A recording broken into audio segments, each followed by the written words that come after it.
नजर आ रहा है आप लोगों को? नजर आ रहा है ना? देखो बेबी लाइट्स कैसे की जाती है, सबसे पहले ये देखो। बेबी लाइट्स नॉर्मल हाइलाइट्स की होती हैं। डिफरेंस सिर्फ ये आता है कि उसका जो सेक्शन निकलता है वो अलग तरीके से निकाला जाता है। जैसे मैंने कल आपको बताया था, नॉर्मल हाइलाइट्स में ऐसे सीधा सेक्शन लिया जाता है ना, तब हमें हाइलाइट्स निकालनी होती है। लेकिन बेबी लाइट्स में क्या होता है, बेबी लाइट्स में जो सेक्शन होता है वो सीधा ना निकल के ऐसे निकलता है जिगजैग। इसको हम लोग बोलते हैं वाटरमेलन सेक्शन।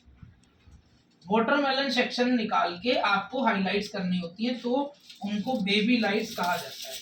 यानी कि आपने ऐसे जिगजैग सेक्शन लिया और जिगजैग सेक्शन लेके आपको इसके अंदर कुछ इस तरह से हाइलाइट्स करनी होती है। अब आप यहां से अगर हाइलाइट्स निकाल के कर रहे हो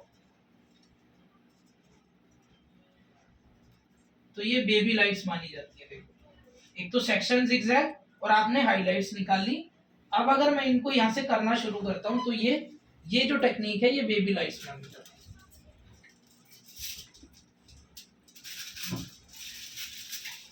फॉइल मैंने आप लोगों को कल बताया था कि फॉइल को फोल्ड किया जाता है।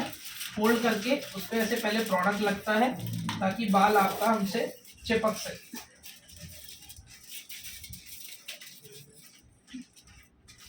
नॉर्मल हाइलाइट्स की तरह ही होता है, बस सेक्शन का फर्क है। देखो सिर्फ जिगजैग सेक्शन लेके हाइलाइट्स निकाल के कर रहा हूँ और कोई डिफरेंस नहीं आता है इसमें। और एक जो ऊपर का भी सेक्शन निकलेगा ना हमारा, इसमें जैसे हम नॉर्मल हाइलाइट्स में मैंने आपको बताया था कि एक सेक्शन करो और एक सेक्शन खाली छोड़ो, कल ही बताई थी मैंने आपको हाइलाइट्स, है ना।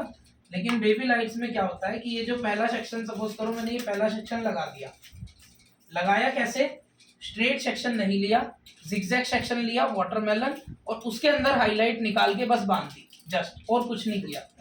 और उसके बाद क्या होगा, ये पैटर्न कैसे बनता है, ये पैटर्न बनता है कि इसमें नॉर्मल हाइलाइट्स अगर होती तो एक बांधते हैं और एक ऐसे करके खाली छोड़ा जाता है। कल बताया था मैंने आपको।